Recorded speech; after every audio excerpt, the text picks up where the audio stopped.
Tim Picciott is on, the LibertyAdvisor. Now, there are some people who were talking about crypto and everything. They go, well, how do I follow? Well, as a matter of fact, I know who you need to talk to. Are you taking on more clients yet? We are, and actually we've got about three new guys. We have three new guys who are coming on. Hopefully, like any day now. But it's probably going to take like a week, a couple, 1 to 3 weeks to get these other three guys on. But we need to keep them fat and happy and build up some nice. All right, well, here it comes, because these guys are all about, wanting to know what deal is with crypto as it's plummeting, which would be a good time to get it now, Tim Picciott, is the founder of Crypto Self-Direct and wealth advisor with Innovative Advisory Group. Mr. Picciott is a trailblazer in the field of crypto wealth management strategies. Tim understands the challenges Bitcoin early adopters face as they struggle to get their substantial cryptocurrency gains from the virtual world to the real world without getting killed by taxes. He works with Bitcoin and crypto early adopters to provide advanced financial planning solutions to help them pay as little taxes as legally possible on their highly appreciated assets. He also advises crypto enthusiasts as to how they can invest into crypto IRAs using self-directed IRAs and 401ks. Tim's contrarian views and handle of Austrian economics makes him an incredible asset for those who aren't looking for cookie-cutter financial advice. Tim has been helping his clients retire with the feeling of security for over a decade. Now, this is one thing, this kind of glosses over a lot of the the highlights here, is that Tim was one of the first guys to understand what the problem was. When it started shooting up, from it goes from $1,200 to $5,000 to $20,000 of Bitcoin, bunch of guys that had got a bunch or left it in the drawer or had, what did they go? Oh, now what the hell I do? And I remember Tim gave a presentation in Acapulco. Oh, I'm emceeing this year. I forgot to tell you that. But anyway, I go. He goes. You told me that like 2 months ago. I knew back when you were on like the discussion stage. Yeah. Well, we committed and got tickets and everything. Found out how I'm going to be able to do it without having to get poked and prodded. But so when he talked to him, he says, "You remember when you had the problem not having enough money, and now you got the problem of having too much?" And cause a lot of people were looking into it, they're going, "Damn, now how the hell do I use it? I want to buy a house. I want to do that. How do I do that?" And so Tim had a way to legitimately, God, listen to me, to be able, without getting shot, or IRS raid you, to be able to make use of the law to, pay as little taxes, to be able to retire with it, to have some kind of residual income, to yada, yada, yada, yada, financial planning. At the time, it was verboten to even talk about it. And the fact that he's licensed and regulated and all this other crap, they didn't even want him to go speak. And they said, nope, you're not allowed because you're not allowed. And we got this here form, somebody says you're not allowed. Well, of course, they were planning on doing it. They didn't want anybody else to do it before those got their chance, right? So Tim's like, screw you. How much I got to pay? I'm going to do it anyway. Boom, off and running. Well, the thing is that now it's everybody. It's so corrupt how they, if you got some regulatory agency, they do it to advance the guys that took control of the regulatory agency. I mean, it's just so bad. And now we got a new thing coming up, what we're going to be talking about today. The Federal Reserve is taking the next step towards possibly launching a digital dollar. What kind of title is that? Who does this? Of course they're going to do it. This is the plan from the beginning. So when they say the next step towards possibly launching a digital dollar, why would they even say that, Tim? They want to make it seem like it's not already a foregone conclusion, and that, hey, everybody, and that there's, some sort of choice that we, the people, have, and they've got this public comment period on there. And I would say, just, in case the FBI is listening and the SEC is listening, that past performance notification of future returns. Unless I'm your financial advisor, so go talk to one. But anyways, with some of the stuff you said, like when you're talking about like self-directed IRAs, the way that we used to do that, we're basically not doing anymore, because as part of Build Back Better, they're actually talking about eliminating the what they call like checkbook IRA LLCs. So that's gone. Looks like that's going to be eliminated. The ability to hold on to your private keys is sort of our opinion that they'll probably come down and say that's a distribution. So we're not doing that anymore. Unfortunately, not to say that people can't do it on their own. And take that risk. Can't do what on their own? Hold inside of an IRA, hold your private keys, because it's pretty much our opinion that the IRS is more than likely going to deem that as a distribution based upon other rulings that they've had.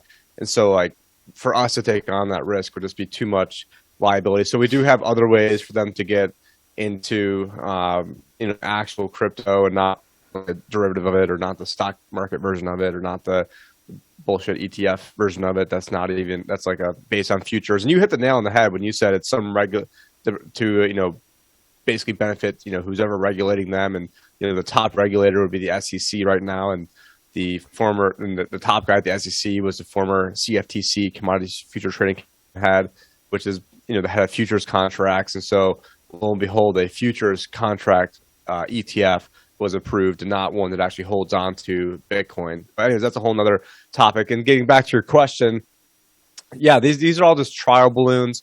I mean, the first real trial balloon for all this stuff was back in May 2020 when we had the CARES Act. And I shouldn't say we, but there was the CARES Act. The first version of that text was actually talking about having a central bank digital currency that would then, like a Federal Reserve account that would pay you your $1,200, and that was floated up as a trial balloon. Didn't really get much pushback. Most people don't even know it was in there. And this is them telling you what they're going to do before they do it, and trying to see if there's any opposition to it. And unfortunately, it's not something that's on a lot of people's radars. By coincidence, before Drudge Report had their, and yeah, I know that's controlled opposition, and that Drudge sucks now compared to what it used to be. I'm sure someone is listening, yelling at their radio right now, saying, "Oh, Drudge sucks," but yeah, he does. But anyways, I monitor enemy propaganda, and on there right now, actually, still, let me pull this up. And if you give me sharing permissions, I can go through a few things. But it says Fed may issue digital currency, and right before that was on there, I had a guy who I know who's very successful, a young kid. He's like 31 years old and worth tens of millions of dollars, not from Bitcoin, a tech entrepreneur. And I had talked with him last week, and he mentioned something like, "I want to hear more about your theory that the Fed's coming out with a central bank digital currency." So I hit him with, yeah. The thing is, he's a very smart guy and nice guy, and he wasn't trying to beat me up too bad in this. And he genuinely probably believes. I've known him since before he got all rich and famous. And so I sent him stuff directly from the Federal Reserve, directly from the Bank of International Settlements, directly from the Atlantic Council CBDC Tracker, directly from bankingsenate.gov. And then then this drops, about an hour later. I'm like, "Oh, hey, blah blah blah. If in case you need any more proof on this theory, why don't you go check out drudgereport.com right now?" And how the Federal Reserve just launched.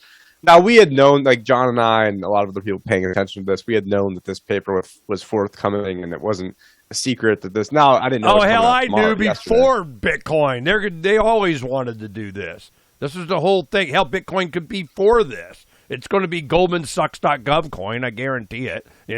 These guys, they need the ability to, if they can, they are, okay? And what do they want? To be able to track, to surveil, to be able to turn it off.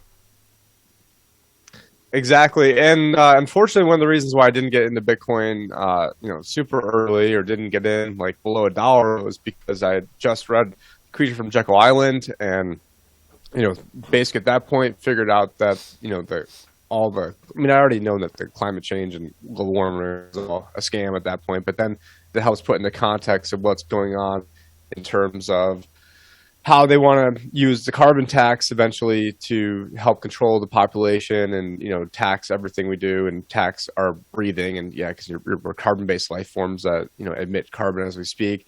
And I then thought that the Bitcoin was going to be sort of that mark of the beast technology that was then going to be used to enslave us. Now, this is like 2010 level understanding, when, the real nerd dork stuff that I wasn't really, super down the rabbit hole, because I was doing other stuff and doing triathlon and, just trying to get by at the time. So I wasn't really super delving into this. There's, I was deep into the Ron Paul revolution stuff. And actually, I even knew when I was living in New York, the activism that you were doing and activism like Ed Vallejo, like I knew about both of you from like Daily Paul forums. And I think one of the Ron Paul, some like big documentary video thing that was going on. So I knew about like the activism that you and Ed Vallejo were doing down here. And, now they've, got him under obvious, BS charges. That's a whole nother segment, whole nother thing that could be talked about. But getting back to, I thought that this technology was going to be used as the mark of the beast, and I think I was correct. The underlying blockchain technology was going to be used as the mark of the beast. And at the time, I was also worried about the dollar collapsing. Now it's been it's been like 12 years later, and basically the noose is even tighter around her neck in terms of where the Federal Reserve has positioned the economy. They completely have everything by the what, and at this point there's really we do have a podcast coming out. I might have maybe even just dropped it, but to give a preview of this, it's called The Perfect Storm is Brewing Again, or The Perfect Storm is Brewing Part 2. And so I did have a Perfect Storm is Brewing in May 2018, and basically it was saying, hey, in October 2018 the Fed says they're going to start selling $50 billion of bonds a month. Okay, well, who's the largest purchaser of bonds? Oh, it's the Federal Reserve. Well, that's going to be hard for them going to be the biggest buyer to the biggest seller. Okay, who's the second biggest? China. Okay, well, yeah, we're in a fucking trade war with China. Not a lot of leverage over in that position. Okay, third, which sometimes the second would be Bank of Japan. All right, yeah, they're the most indebted country in the world. So I'm like, there's no way they can do this because the interest rates are going to go up. And when the interest rates go up, it's going to pop the stock market bubble and the bond market bubble, which is even worse thing to pop. And then they're going to have to reverse course, and that's what happened. So, October 4th, 2018, Jerome Powell came out and said we're on autopilot. The day before that, I'd given basically a client talking about, there's no way they can keep this up. And so the next day he doubles down, says we're on autopilot. We're going to keep raising rates a quarter of a point every single quarter. And Trump's out there saying it's the greatest economy in the history of the world. And then by Christmas time, everything had gone to hell in a handbasket. S&P 500 was down like 19.99%. And then the president's working group on financial markets, aka the Plunge Protection Team, along with Steve Buntmunchkin over there, they went and started doing everything they could to basically, pump everything right up. Then we had the repo crisis in September of 2019, which actually came out that J.P. Morgan had borrowed like $30 billion in that period. It's a whole nother story that John and I did recently. So if you guys want to go check out that podcast episode, but now it brings us to this where we're at this. Wait. They want to check out an episode of podcast. What podcast? Go ahead and tell them. The Tim and John Show. So you guys can go to timandjohnshow.com. We're also on Odyssey and BitChute as well. And I think it's called something like JP Morgan had to be bailed out. And it's like this. It was like one of the two most recent shows we did. So if anyone that's on there. Well, in the archive for today, Donna has the link to the Tim and John Show up there. You can get entertained and informed. So you go to the archive and Tim and John Show link. Boom. Done. All right, go. Cool. Thank you. And basically now with this Perfect Storm is Brewing Part 2, well, the past 12 years, the Federal Reserve has been printing money, and they've been able to get away with it because there's no inflation. And obviously, we know that the inflation numbers are all rigged, and that's a whole like little 15-page book on that and how they rig these numbers. And so, I'm well aware that they're rigged. But now, even by their own bullshit rigged numbers, it's 300% higher than what they want it to be at 7% right now. And in the past, when they went to go, save the economy, in air quotes here for you guys listening, they were able to get away with printing more money. Except this time, they're being essentially forced to raise rates, not because they really want to, but because they have to.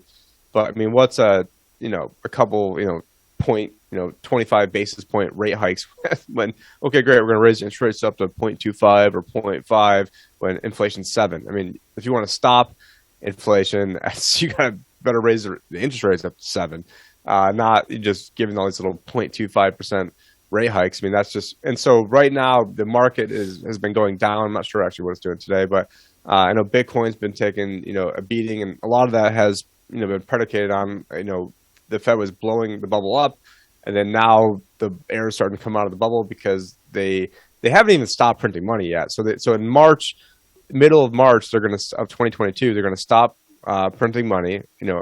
Allegedly, unless they've got some other secret black book we don't know about. They're doing things off balance sheet, which I wouldn't be surprised if they were doing that, but I don't know.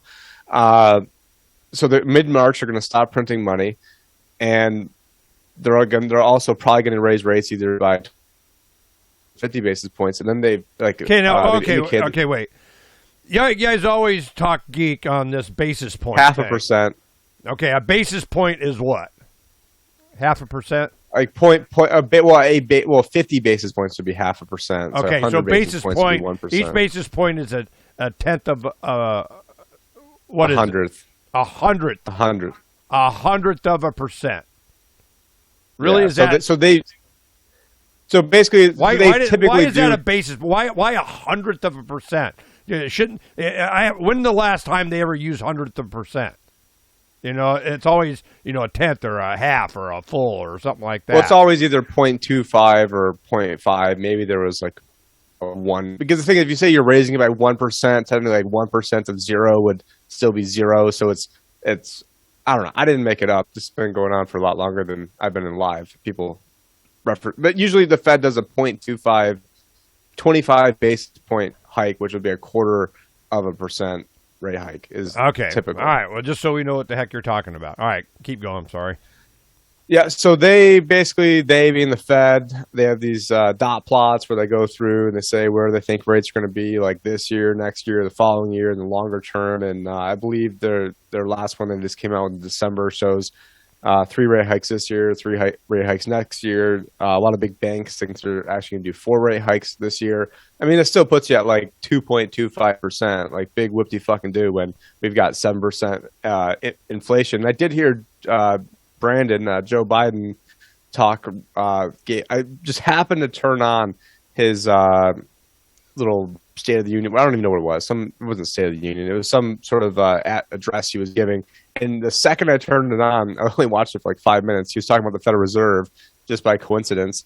And he's like, Jerome Powell, basically, such a hero, did all these heroic things and, helped get the economy back running. And now I've got full faith and confidence that he can get inflation under control. And the number one thing he needs to do to get inflation under control, and no, this is not the Onion, is to pass Build Back Better. And so basically inflation used to be defined as printing money. And so now basically what they're saying is the best way to get printing money under control is to print a bunch more money that we don't have, while at the same time having the Fed raise rates. I mean, it's the perfect storm of absolute bullshit going on to essentially cause inflation to get out of control, cause a crash in the bond market, which those people will never get their money back, crash in the stock market, which eventually they're going to eventually renege on all this stuff, and then they're probably going to print even more money.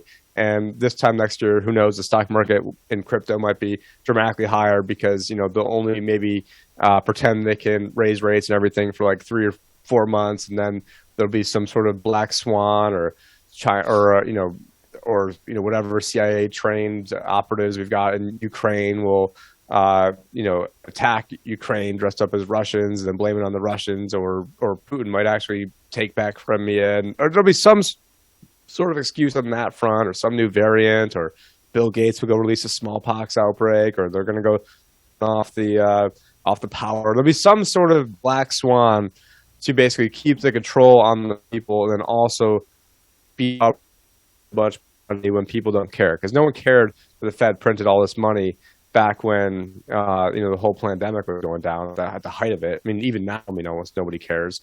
So I don't really think that they're going to care. If there's some other big event that we can't predict is happening. So right now on screen, I've got, this is the article that Drudge was linked to. So if you guys are watching right now, we've got right here, Fed may issue digital currency. So I'm just closing a few tabs here. Fed may issue digital currency. We click that. It goes right into the Fed may create a U.S. digital currency and wants your input. Yeah, I'm sure they want my input. And right. So here's the 40-page document. It's actually not really that long because about the end of it, 12 pages is all sort of source and citations, and it's in pretty big font. And I did highlight a bunch. Okay, good. Some highlights, stuck on here. The quick executive summary: for a nation's economy to function effectively, its citizens must have confidence in its money and payment services. The Federal Reserve, as the nation's central bank, works to maintain the public's confidence by fostering monetary stability, financial stability, and a safe and efficient payment system. The paper has been designed to foster a broad and transparent public dialogue about CBDCs, central bank digital currencies, in general, and about the potential benefits and risk of a U.S. CBDC. The paper is not intended to advance any specific policy outcome, nor is intended to signal that the Federal Reserve will make any imminent decisions about. And now it goes on to say this like a shitload of times, essentially like, "Oh, we're not going to use this." Who are they talking to? Is this for history, legal, Congress? The people. Regulate. Who are they talking to? Foreign governments? When they say this kind of crap, why even do it then? I mean, it seems like they just want to go through the motions. So it's sort of like when you go and you have like a court trial with Morpheus, and they go through and they have all the motions, and they go and they have the juror. Basically, as how fairly they can fuck you, but they've got like their process, and they've got the whole, dog and pony show they're gonna roll out here. When they don't, like, do you think they really care about my concerns, or they really care about any of your listeners' they concerns? Want to know how powerful opposition is. Yeah, they don't. And then here it goes on to say that the paper concludes with a request for public comment, and it basically it sort of gives like what the public comments could even be. And so I mean, it seems like they've already got their what they want, but yeah, basically saying a CBDC, like, Americans have held predominantly in digital form anyways. For example, in bank accounts, blah, blah, blah, blah. It can offer a range of benefits. It can provide households and businesses a convenient electronic form of central bank money with the safety and liquidity that would give entrepreneurs a platform on which to create new financial products and services. And it also, I mean, just kind of skipping to the end here, that will be regulated and controlled and turn the kill switch. Just like you put a kill switch on new cars now, you can just turn them on and turn off your money. This is what's coming. Yeah, I mean, that's what Augustus Carstens, who's the head of the Bank of International Settlements, said, I think, back in July. And the guys, and actually the next podcast show that's probably going to come out today, John and I went after him pretty hard. This guy's like 450 pounds. And John's like, he ate all the money. That's where he's hiding all the inflation. He was just eating all the excess money.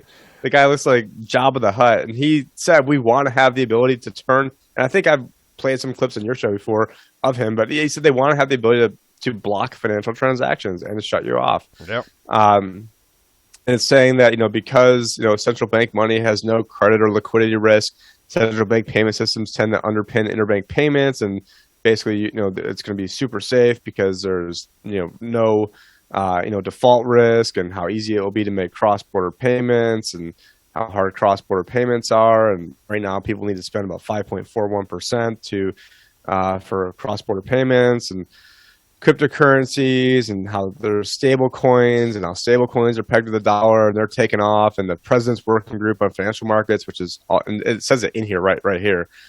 Which is all. This is the plunge protection team, along with the federal FDIC, the OCC, which is the Office of Comptroller of Currency, recently published a report on stablecoins, and the President's Working Group report notes that well-designed and appropriately regulated stablecoins could potentially support faster, more efficient, and more inclusive payment.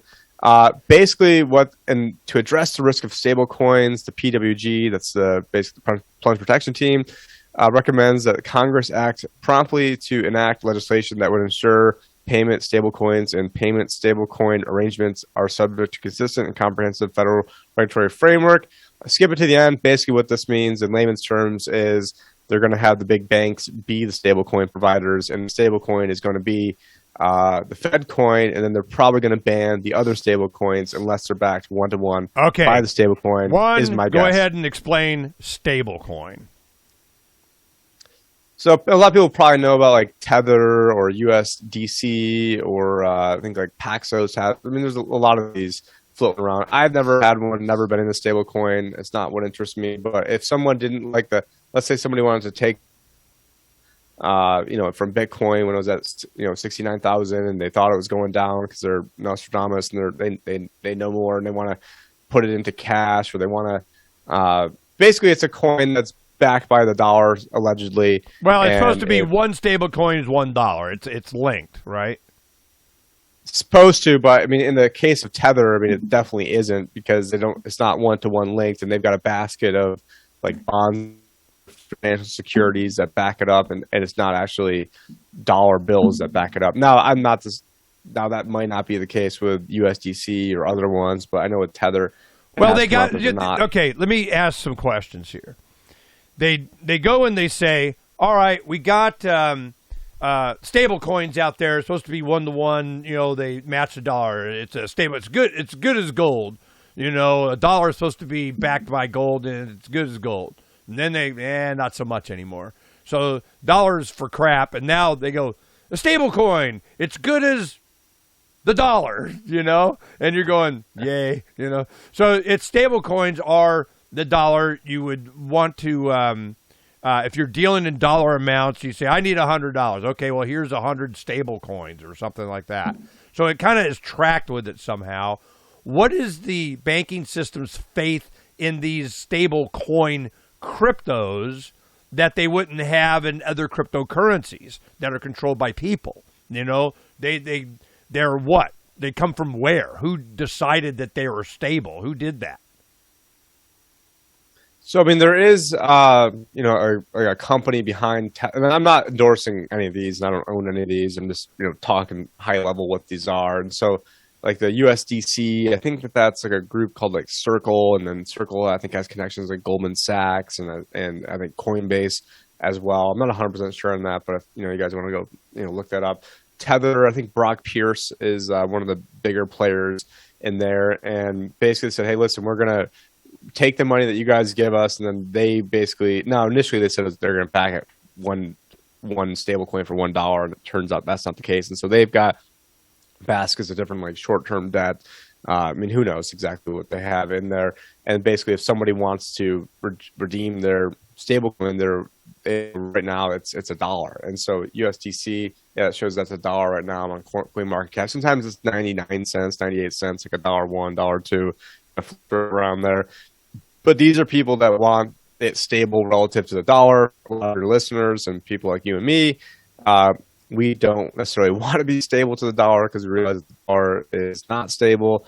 And on a long enough time horizon, the Fed's going to, completely ruin everything. They already have basically ruined everything, robbed, our children and grandchildren already. Now they're sort of going in for like the final kill shot to make sure the FBI, I'm not killing anybody. I'm saying that they are killing the economy, kill shot.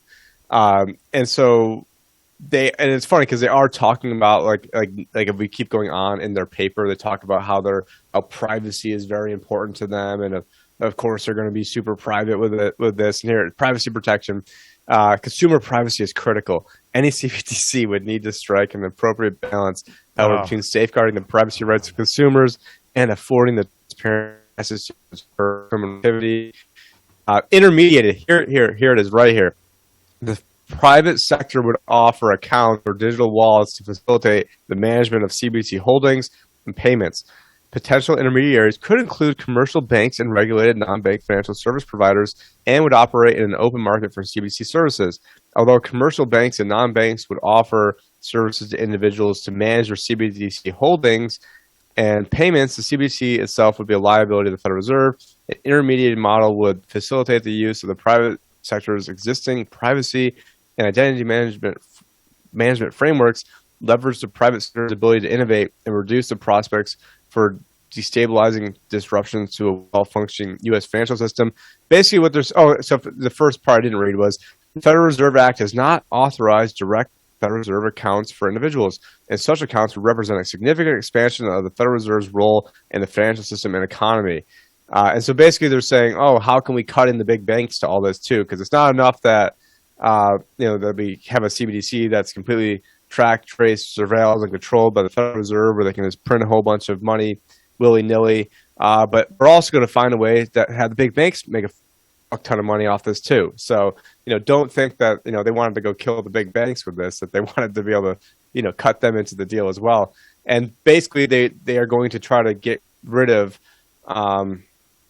stablecoins, it will be my guess, or the stablecoins have to be somehow regulated through FDIC, or like the USDC, with them having, I think they have connections to Goldman Sachs. Maybe they'll be one of the preferred providers, and then their underlying holdings will be the Fed coin. So maybe they might be trying to have Fed coin be the backing of the other stable coins, would be my sort of guess on where things are going. Right, and then of course the big banks will be Lightning. This is all blah, blah, blah, blah, blah. We're going digital currency, and we got a kill switch. How far off am I?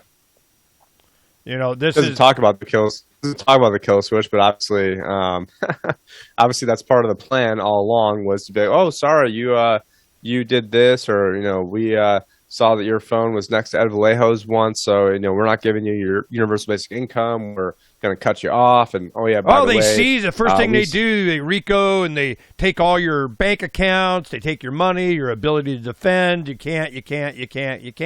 They automatically take your taxes out. And now I saw an article yesterday where the IRS wants to have some sort of like facial recognition thing in order to access different accounts online or services, or do your tax returns. They want to have some sort of like ID.me system where for your protection. They love and safety. Protect my rats.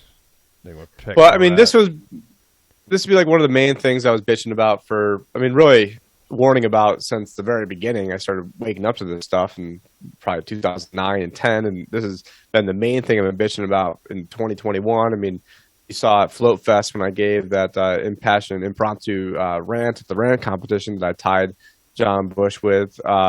It was on central bank digital currencies, and it's good to see that there are a lot of people in alternative media who are talking about this. But then again, like I was talking to that super smart young tech entrepreneur just yesterday, and he had never heard of CBDCs, and there's lots of people who are very smart people so like all this is sort of being done where it's not like hidden. I mean, you just type in CBDC in any central bank in the world, and so you get thousands of articles that are out there. So like all this stuff is right out there, and you can go to, and we'll do it right now, the AtlanticCouncil.org CBDC Tracker.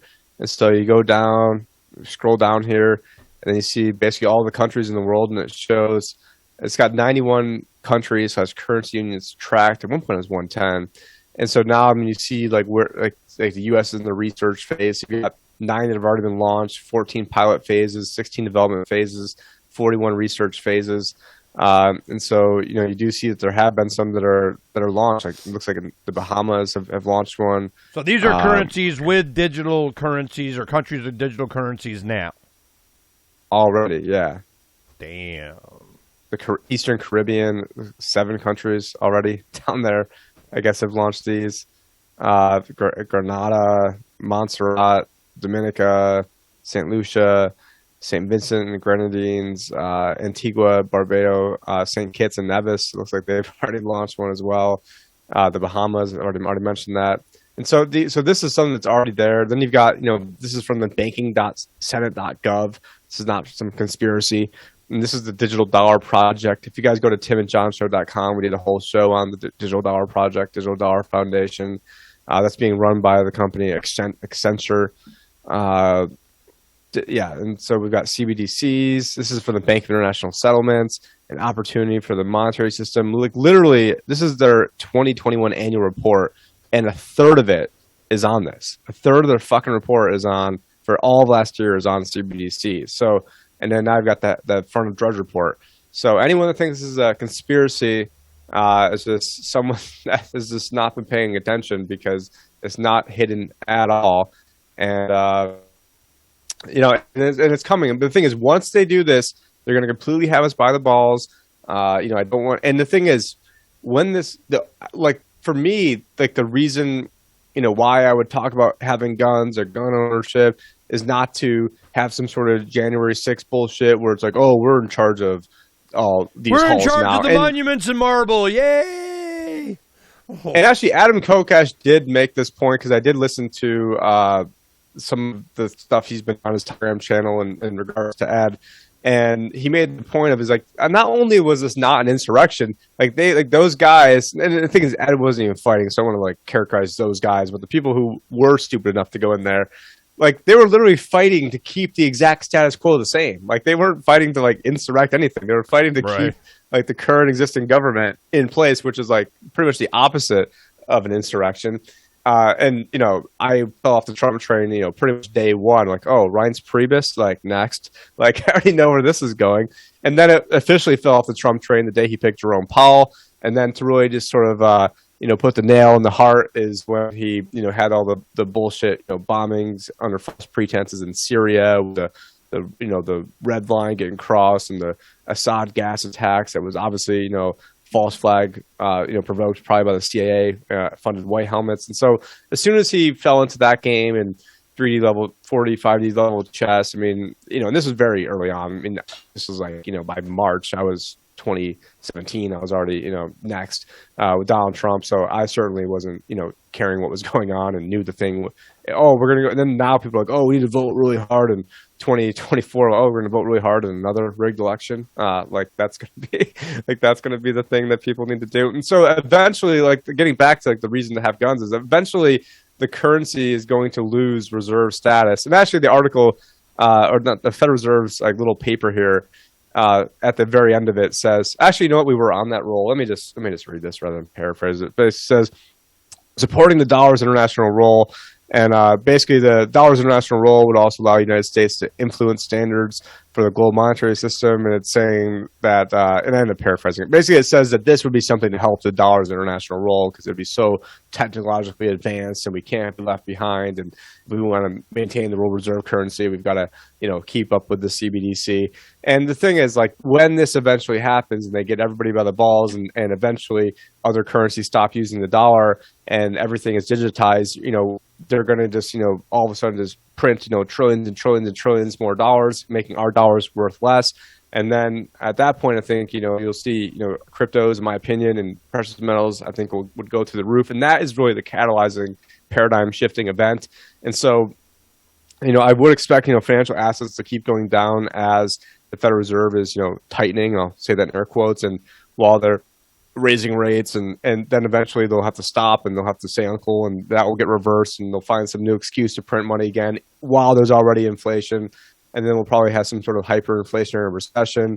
And, you know, and the guns come into play when, you know, all of a sudden, you know, supply chains break down, the zombie hordes are out there and people are trying to, you know, rape and pillage and going around the countryside trying to steal whatever they can to go eat. And, you know, protecting yourself and your family against that is, you know, the reason. But, you know, you're not going to be, you know, walking in anywhere with an AR-15, you know, like it's the Civil War and accomplishing anything. I mean, it's 2020, 22. They're, you know, they're not, that's not how things are fought these days. And, you know, and the pen is mightier than the sword, which is why they've been shutting down, you know, people like you and I off social media, you know. Well, you know, actually today is 1 year since I've been off Facebook. Didn't realize that. So it's actually the 1 year anniversary is today of me being off Facebook. And it's been a very productive year. It's been very good for mental health. You off. You got on there. Canceled. You turned it off. You ignored them. What? I turned it off, but I mean, they basically turned me off. Going back to November 16th, 2016, I had that fake news list go viral, and ever since that day, they made it so that way I couldn't like tag myself. I couldn't really have any reach. I mean, reach went from over 1 million people a week to literally zero pretty much overnight. Had no new subscribers for 5 years straight. 5 fucking years straight. You're gonna tell me that somehow in 2 months I get 32,000 and then I get none over 5 years? Like that, and then even now, like on YouTube, I got a report yesterday. Oh, you got no new subscribers last month. Like, oh, yay! And so it's just, you know, we've been promoting, you know, things like BitChute and IPFS, and you know, and I did talk about IPFS in my 2019 Anarchapulco speech, and I was, you know, pimping, you know, Pirates Without Borders and a lot of the solutions to different things, and I believe that speech was actually called "Crisis Retiring," which was given about, you know, probably 13 months too early. But, you know, essentially, at some point, the Federal Reserve is going to have to back away from this tightening. And you know, the quicker they start tightening is the quicker they start loosening again. And there'll be some black swan that will come to do such. And then they'll roll out the CBDC as some sort of savior. And you know what? The article does say something, and it seemed like it was like the perfect, because if you go back to Paul Warburg, or maybe I forget his name is Paul or James, maybe James Warburg, and I talk about this in the article I wrote for your paper, is, we shall have one world government. It's only a matter of through consent or conquest. And they want to figure out like how they're going to get people to accept this. Somewhere in here in the article, like it did really sort of basically say that, but not in those terms. Obviously, it didn't say one world government, but it basically like, how are we going to get the people to accept this? Well, I'm just trying to scroll through. It's 40 pages of yeah, and so it seems like that they want to figure out some sort of problem rational solution to, maybe the bond market goes down, and if let's say you got a 30-year bond and you got $1 million in there and rates go up 2%, well, then now you just lost 60%, so you just lost, $600,000, and you got to wait 30 years to get it back while you get a piddly amount of interest. And so that's known as interest rate risk. We've covered it many times on your show before. And so maybe what they'll do is say, oh, hey, Mr. and Mrs. Smith, sorry, you just lost 60% of your money. If you want it back, you can trade it in for our, CBDC-based bond or some sort of bullshit. And we'll, try to pair it one-to-one to what you had, or they'll make everybody poor or poorer. Not everybody, obviously most people. And then here's your universal basic income, and sorry, we saw you're talking shit about the government, so we're cutting you off, or you didn't get your new shot, so we're cutting you off. And it's so obvious, where this is eventually going. So, so maybe for shits and giggles, I'll do a little public comment period on here, because they do have I think they tell you where to go to do that. Yes, please provide any questions by May 20th, 2022. Using the form at federalreserve.gov/app/forms/CBDC. But it's not a requirement that all questions be answered. And then it lists a whole bunch of different potential questions that are out there. So it sounds like they've already got their Yeah, no, this is questions. One thing that I find of interest on this citizen participation thing. And it's a First Amendment right to redress a grievance and all that kind of stuff. Well, Federal Reserve and a lot in the IRS thing, the tax deals and all kinds of stuff is what it was Bob Schultz went around the country. They did the train ride. Adam and I took that ride with Jerry Griffin and the guys from New Jersey down to Jekyll Island. And it was the Constitutional Convention. It was the People's Constitutional Convention, whatever it was. And there was a petition that, the United States had to answer this something about something. It was the IRS thing. And they got, I don't know, hundreds of thousands of signatures and big stacks of whatever, and you gotta and you have to. And they had a big convention. A lot of people went. I think Ed went, to Chicago. Yeah, they got a bunch of stuff they want to get him for. But it was the people trying to, I don't know, get some kind of response out of them. And then finally, you go to Washington, they do all this, they're getting a lot of press, they're having a lot of problems, they're going into court, they're filing, all that, and this is what happened. They go, yeah, you do have the right to petition your government for redress, but we don't have the responsibility or the obligation to answer. And I go, wow, if that didn't just tell you everything right there. Yeah, you can bitch all you want, but we don't have to respond, okay? So that's when they do this public response thing. Yeah, you can petition for redress agreement, First Amendment right of, yeah, you can bitch all you want, but we don't have to answer you. And we'll encourage you to respond. Yeah, you can tell us everything, you can bitch all you want, put it on record, and we can just ignore it, okay? So to think that your response on this, unless it comes with a big giant check or your name is Goldman Sachs or something, they don't care. They've already made up. I'm sure my check will be big enough for the Federal Reserve. Yeah. Right. We print our own money. So this is, if you look at this from, I don't know, with common sense or just being an activist for any amount of time, and you want to see how this is done, they've already made up their mind. They made up their mind, God, generations ago. with the creation of the Federal Reserve to begin with, they controlled the money. And in 13, when they did the Federal Reserve, before that time, the only involvement I think the government had in money was not be, a fraud. I mean, banks had their own money. States could. I mean, it's whatever the people wanted to trade and what greased the skids for commerce, of who cares. But then when you start getting in this Federal Reserve thing, you're counterfeiting. You're not doing it the way we tell you or what we're saying. All debts, legal tender for all debts, public and private kind of deal with this here. Not a silver certificate anymore that could be backed by precious metals or anything. It was, full faith and credit of, America and an M16. Okay, when that goes, then what backs it up? It's going. The reserve currency of the world, the United States dollar, ain't going to be there anymore, which means that all those dollars around the world are going to flood back into the United States, which is, you think inflation's bad now, this is just the end of the beginning. This is just starting. So they have to be able to lop off zeros check this out. All right. This is Venezuela money. Okay, they're bolivars. Now there's we got $100 or 100 bolivar and 1,000.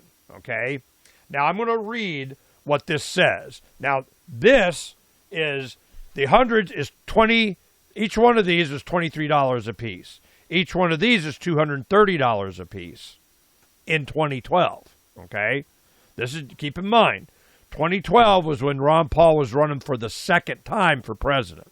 2012 was when Obama got his second term or whatever, right?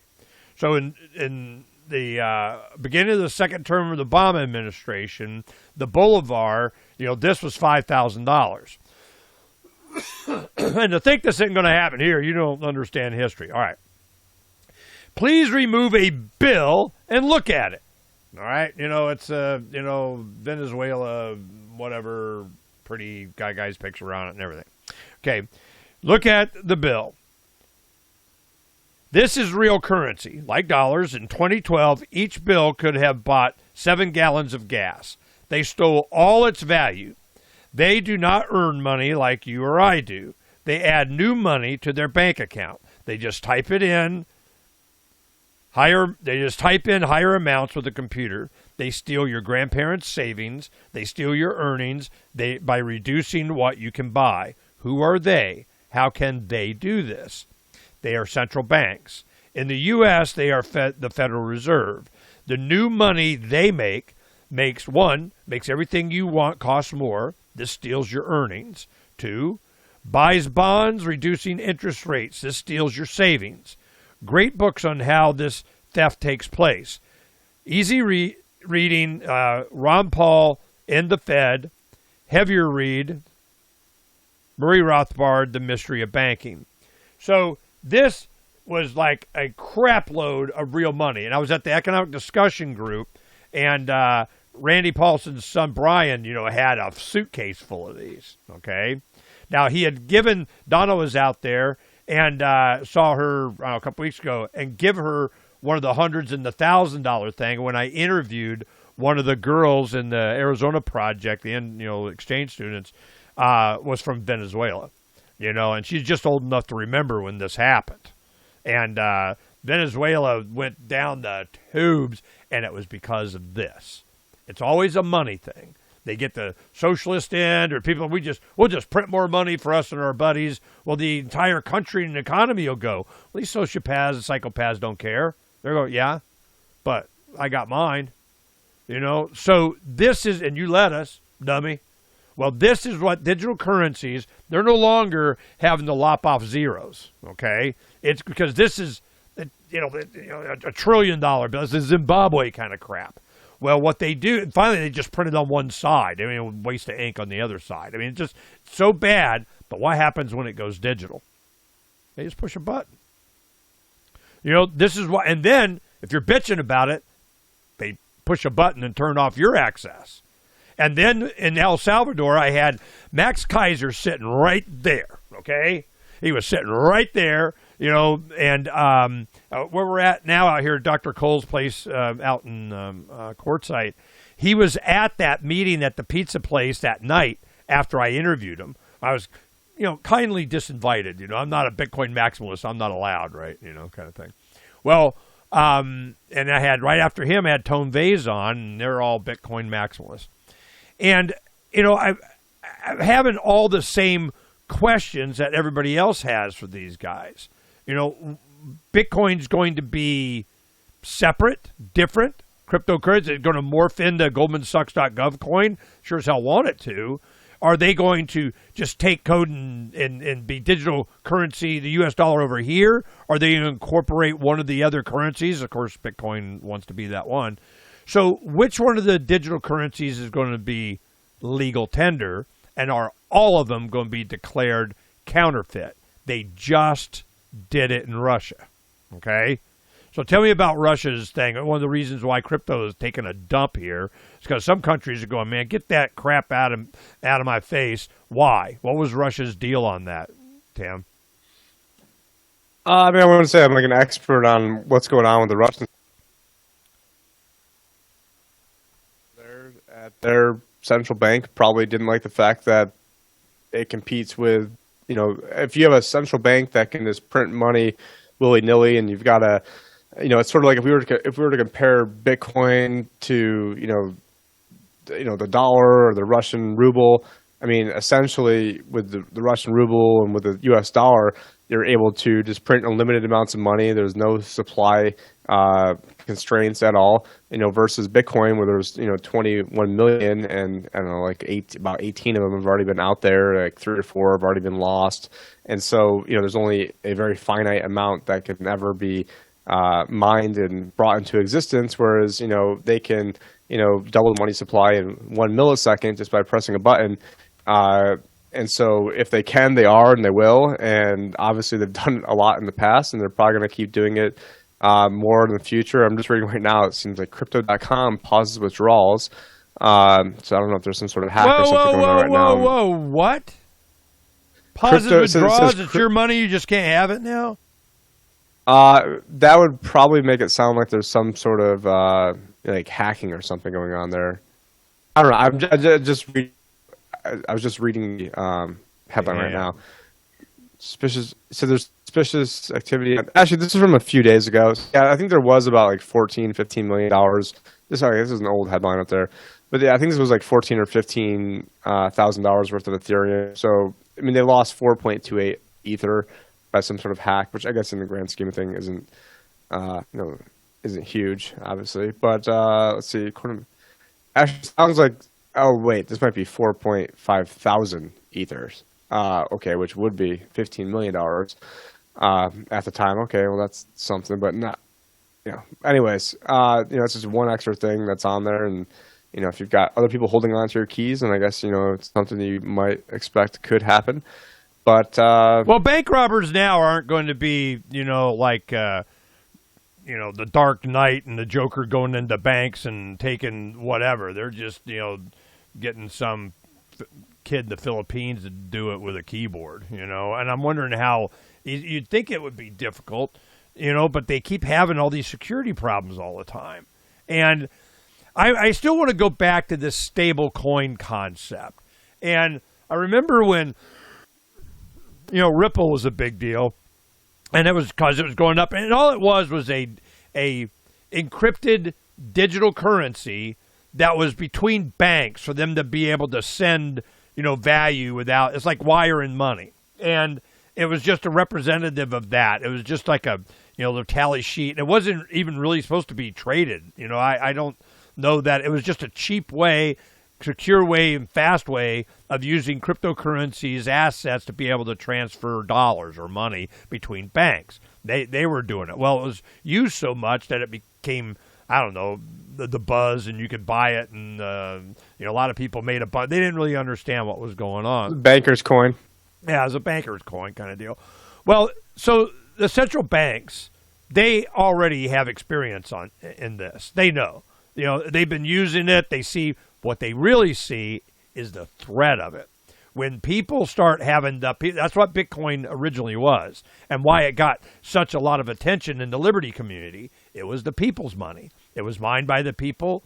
There was transactions were confirmed by people, and sitting with their, running the blockchain on their computers. The network was the value of Bitcoin, and it was way more of all of Google's servers and computers and everything. Bitcoin beat the living crap out of them like early on, like 30 times their computing power from, just people, because they're incentivized to do it. They got, block rewards and so on. So then, there's all these miners, I got a bunch, and you're mining and you join a pool. We were the bank. The people are the bank. Well, that was, whoa, man, they didn't see that one coming, okay? They didn't going so fast. So when you're doing a Federal Reserve digital U.S. currency of whatever, who's processing the transactions? Who's doing the serving? How are they going? Are they going to have, like the state of Wyoming be servers or something? How do they do this? How are they even advocating doing it? Are the people going to be doing it? Are there going to be some mining reward that we get? Is there some transaction fee? Who gets that? So what do you think, Tim? How are they going to mine them? How are they going to process the transactions? The way it's being done now is so decentralized, you can't control it. Russia can ban it, and every country, hell, every freaking government on the planet could do it, and still wouldn't make a difference. That's the threat. So now they have to make it illegal. It has to be, it has to be counterfeit or something. Anybody trading in currency other than, and you're a counterfeiter, which is what they were trying to do with Bitcoin. But then they had to legally define it. They had to say, well, it's a thing, and we don't like that thing, so we made it illegal to the thing. Well, now if you can't beat them, they got to join it. How are they going to take over, Bitcoin, or Bitcoin's going to be morph into GoldmanSachs.gov coin? Or is GovCoin just going to go get a crap load of servers? How are they going to process the transactions? GovCoin probably get a crap load of servers because they make all the money and they have it all, so it'd be very easy for them. But it's not going to be decentralized. They can just push a button and delete you. They can push a button to basically do whatever they want to do. And so it's not going to be decentralized. You're not going to have the state of Wyoming mining. They make all the rules. They create all the consensus. They do whatever they want to do. And I'm actually looking right now in the Bitcoin hash rate, because I was reading stories that Russia might consider, banning Bitcoin mining, or someone was saying that Kazakhstan, which was actually number 2 Bitcoin miner, that they might ban it as well. And so I was like, oh, wow, that must mean it's really bad news for the hash rate. And it looks like the hash rate's at an all-time high right now, 198 exahash. And back, for instance, back in May, when right before Elon Musk did Saturday Night Live, I think it was 167 or 170. Actually, it was very similar. Actually, the exahash might be even higher now. It's hard to. Yeah, actually, sorry. The exahash right now is 217 exahash right now, which is an all-time high. And back in May, when Elon Musk was doing that was about 169, 170 exahash. So we're even above that right now, even with the price is plummeting. So the network security still is at an all-time high, which is sort of surprising. So that is I guess a good sign that people are still out there mining and securing the network. I do have to get running because I've got another meeting I've got to prep for. I just wanted to put out this red alert that it's here. Obviously, a lot of your listeners already know that the Fed coin was always going to be a thing, but now that it's making the rounds everywhere. I must have had. Now, I found this before anybody had sent it to me, but I probably had like 20 people send this, FedCoin thing to me yesterday. And so FedCoin's here. It's being announced. They're putting up trial balloons, and they were very careful to basically say that, oh, this paper basically means nothing. So then that way they get everyone's guard down, just like they do so many other times with so many other things. And I appreciate you having me on the show today. We need to keep on, because of course we've been talking about it. My thing on this is how. How is it going to be implemented? Who's going to be doing the processing? That was one of the things is, the fast, speedy processing. I mean, is it going to be Visa? I mean, you can just swipe your card and you're done, or you got to wait, do you got to, how can you how you do transaction? How long are the blocks going to be? It's just, and then the Lightning Network was all, just banks. Anytime Lightning, it's going to Lightning. I'm going, that's a bank. You close your Lightning node or whatever, it's like unsubscribing from a bank. You have it's so obvious. If you know the destination, you see the journey. I was sitting next to you for that. No, yeah, that's right. David Icke gave that, and he goes, "Yeah, they told me I only had 4 or 5 hours, and they had an intermission. Went by quick. I thought he was kidding, and I'm going, holy crap, this is that. But it was interesting. He did a good job. This has been great. Are you going to go to Acapulco this year? No, I don't know. I'm just trying not to wear a mask ever again. Well, we're doing the Colin Cantrell and I are going to San Diego, park the car, walk across the bridge to Tijuana, and fly back and forth. Colin Cantrell? Yeah. So we're just walking, across the border. That's what we're doing. They got a little bridge or something. So that's how we're getting away with it, But that's this week. God knows what's next week. United Kingdom and Israel, they're all coming down with stopping the vaccines, the passports, and they don't want to get overthrown like some countries. I know you got to go, man. Hey, thanks for coming on, talking. I think I set the record for most percentage of time talked on your show ever by a guest. I think I just broke the record on this show. Well, I was doing work. Listening to you.